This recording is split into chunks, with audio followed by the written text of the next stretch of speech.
जरताज गुल साहब स्पीकर साहब अमेंडमेंट पे जी स्पीकर साहब, मैंने बेसिकली जो मेरी अमेंडमेंट है, मैंने ना कोई चीज़ कहा है कि टैक्स एग्जाम्पशंस दे, ना मैंने कहा है कि कोई कमी करे। मैं सिर्फ ये बात कर रही हूँ कि पाकिस्तान एक रिस्पॉन्सिबल मुल्क है और पाकिस्तान अंडर यूएन जितने भी इन्वायरमेंट के ऊपर ट्रीटीज हुए हैं, पाकिस्तान उसका सिग्नेटरी है। जैसे UNFCCC है सर, या जैसे बेजल कन्वेंशन है, मीना मार्टर कन्वेंशन है, या COP26 में सर उसमें हम वादा करके आए थे कि पाकिस्तान जो है वो 30% 2023 तक रिन्यूएबल एनर्जी के ऊपर जाएगा। मैंने सर ये क्लॉज ये यहाँ पे अमेंडमेंट दी हुई है कि अगर पाकिस्तान के अंदर कोई रिन्यूएबल एनर्जी के ऊपर आपको टेक्नोलॉजी लेकर आएगा, कोई फैक्ट्री लेकर आएगा या कोई प्रोजेक्ट लेकर आएगा, तो सर आप उसको टैक्स इंसेंटिव्स दे। मैंने ये कहा है कि आप टैक्स इंसेंटिव्स दे। इस तरह सर आपका जितना भी आपका सर फॉसिल फ्यूल्स का इंपोर्टेड ये बिल होगा, ये भी आपका कम हो जाएगा। मुल्क के अंदर सर आपकी क्लीन एनर्जी भी आ जाएगी और सर दुनिया के अंदर आपको एक वर्ल्ड एनवायरमेंट फ्रेंडली मुल्क के तौर पर लिया जाएगा। जिन ममालिक में सर आप डायरेक्टली अपनी डिप्लोमेसी नहीं कर सकते हैं, जिनके साथ आपके जियो स्ट्रेटेजिक इश्यूज हैं, वहां पे सर आप ग्रीन डिप्लोमेसी के जरिए पाकिस्तान वहां पे बैठ सकता है और अपने लिए फंड ले सकता है। सर इसका सेकंड पार्ट जो है वो मैंने वेस्ट मैनेजमेंट के बारे में बात की है कि सर पाकिस्तान इंतहाई खूबसूरत मुल्क है। ये सर इशू इस वक्त ये कि ये टूरिज्म का सबसे बड़ा हब बन सकता है। हम सबसे ज्यादा सर इसके ऊपर पाकिस्तान के अंदर टूरिज्म बढ़ा सकते हैं, लेकिन इशू ये कि सर पाकिस्तान इस वक्त गंदगी का ढेर बन चुका है और sir Pakistan 49.6 million ton solid waste हर साल पैदा करता है और सर उसके ऊपर 4% से हर साल सर इसमें मजीद गंदगी के ढेर बन रहे हैं। मैंने सर यहाँ पे कमिट करने को नहीं कहा, ना मैंने एग्जाम्पशन करने को कहा है। मैंने कहा सर जो पाकिस्तान में जो रिसाइकलिंग के ऊपर काम करेगा, क्लीन एनर्जी के ऊपर काम करेगा, स्मोक पाकिस्तान में कम होगी, शराब पाकिस्तान में कम होंगे, गंदगी के ढेर पाकिस्तान में कम होंगे, पाकिस्तान का एनवायरमेंट ठीक होगा। सर मैंने उनको कहा कि उनको टैक्स जो है वो वहाँ पे सर इंसेंटिव दे दिए जाए।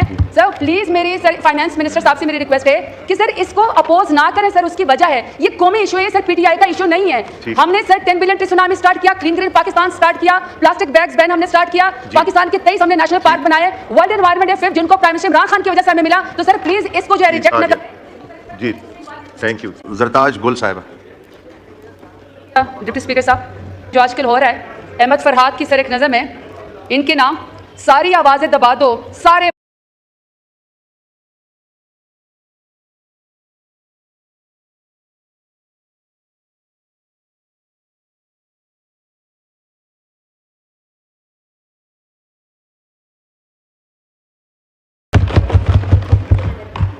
सर इंटीरियर मिनिस्ट्री पे मैंने अपने कट मोशंस दिए हुए हैं। ऐसा है कि सर यहाँ पे जो भी जैसे भी है किसी न किसी पॉलिटिकल पार्टी को रिप्रेजेंट करता है यहाँ पे आए हुए लोग, लेकिन सर कुछ अरसे से ऐसा होता है कि वहाँ पे लाठीचार्ज करती है, टीयर गैस इस्तेमाल करती है, वाटर कैनन इस्तेमाल करती है और सर एक यंगस्टर तैयबा राजा जो सर वो पुलिस के आगे एहतजाज करती है कि शायद कोई शर्म आ जाए, अपना दुपट्टा उठा के फेंकती है। सर पश्तून हूँ, हमारे यहाँ जब बेटियां आती है ना तो उसको कहते हैं कि तुम्हारी ये तो कत्ल भी हम माफ कर देते हैं, वोट क्या चीज है, इतनी इज्जत दी जाती है। सर जब वो आती है अपना दुपट्टा फेंकती है तो बजाय इसके ऑन कैमरा, बजाय इसके कि उसके सर के ऊपर दुपट्टा रख दिया जाता है कि एक बच्ची परेशान है इस वक्त, टीयर गैसिंग का वो है, शेलिंग उसके ऊपर हो रही है, सर उसके बजाय वो पुलिस ऑफिसर आता है, बालों से पकड़ कर घसीटता है और मर्दों के पूरे दस्ते के अंदर उसको ले जाता है। फिर आप डॉक्टर यास्मीन राशिद को देख लें, आप सनम जावेद को देख लें, हर वो खातून जो पॉलिटिकल अपना ओपिनियन देना चाहती है पंजाब के अंदर वो सर पुलिस गर्दी का शिकार हो जाती है। और सर जब मेरा इलेक्शन हो रहा था, सर ये सुनने वाली बात है, सर जब मेरा इलेक्शन हो रहा था तो मेरे कोऑर्डिनेटर जो कि सर पाकिस्तान तहरीक इंसाफ के बहुत अच्छे वर्कर है, सर उनको 3 दफा इनके दौरान जो है वो पुलिस ने उठा लिया। सर जब उसको पुलिस ने उठा लिया तो वो सर रात को हवालात में बैठा हुआ था, तो सर एक शख्स साइड पे उसके पास कुछ सामान था, हवालात के अंदर रो रहा था और सर सराय की में बोल रहा था असते रुल गए, असते बर्बाद की गए। सर उससे पूछा कि तुम क्यों यहाँ पे हवालात में हो, तो सर वो कहता है कि मैं रात को फिरा था, पुलिस ने मुझे कहा, साहब ने कहा सचो साहब ने कि सर मालिश करवानी है, इसको लड़के को पकड़ के लाओ, सर पैसे देंगे। सर उसने जब उसको मालिश की, जब वो पैसे मांगना शुरू किया, तेरी जुर्रत तुम मुझसे पैसे मांगते हो।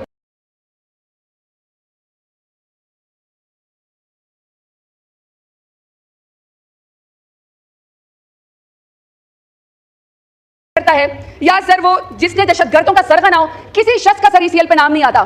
ECL पे अगर नाम है तो सर हमारे हैं, थोक के हिसाब से नाम डालो, मैं हर शख्स को ECL पे डाल दिया और सर उस शख्स को भी डाल दिया, सर उस शख्स को भी उन्होंने ECL पे डाल दिया जो कहता है एब्सोल्युटली नॉट कह के कि मेरा जीना मरना पाकिस्तान के अंदर है, जिसके जेल के अंदर प्लेटलेट्स नहीं गिरे, कमर में दर्द नहीं हुई, उसने सर 150 रुपए के स्टैंप पेपर के ऊपर नहीं लिख के दिया कि मुझे बीमारी का बहाना बना के लंदन जाना है। सर एक सेकंड, सर उसको भी नहीं छोड़ा।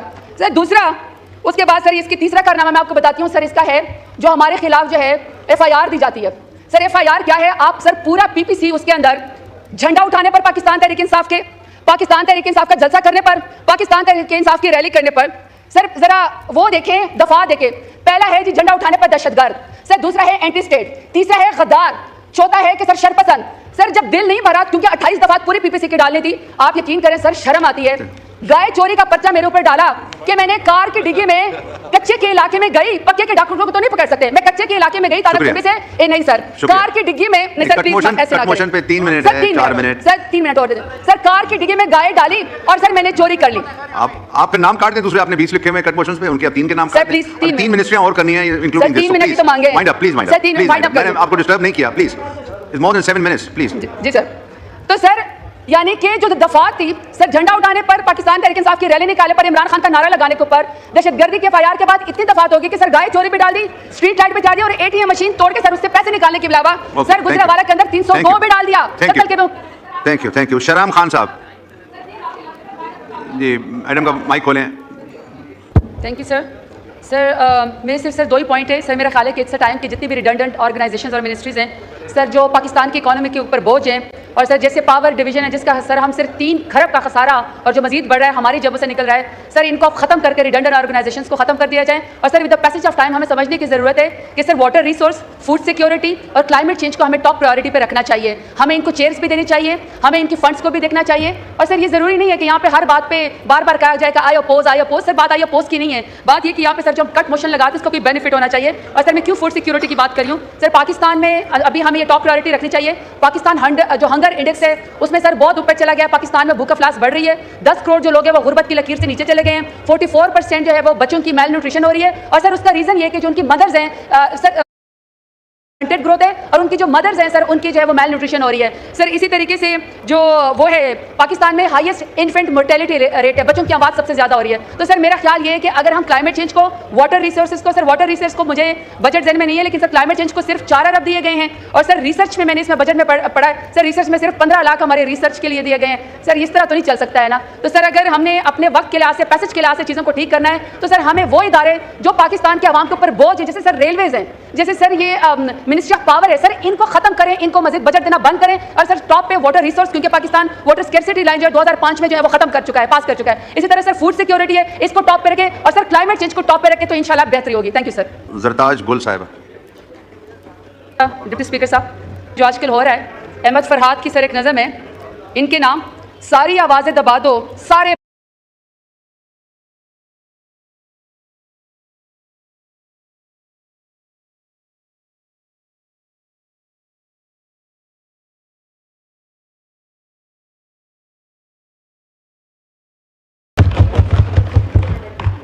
सर इंटीरियर मिनिस्ट्री पे मैंने अपने कट मोशंस दिए हुए हैं। ऐसा है कि सर यहाँ पे जो भी जैसे भी है किसी न किसी पॉलिटिकल पार्टी को रिप्रेजेंट करता है यहाँ पे आए हुए लोग, लेकिन सर कुछ अरसे से ऐसा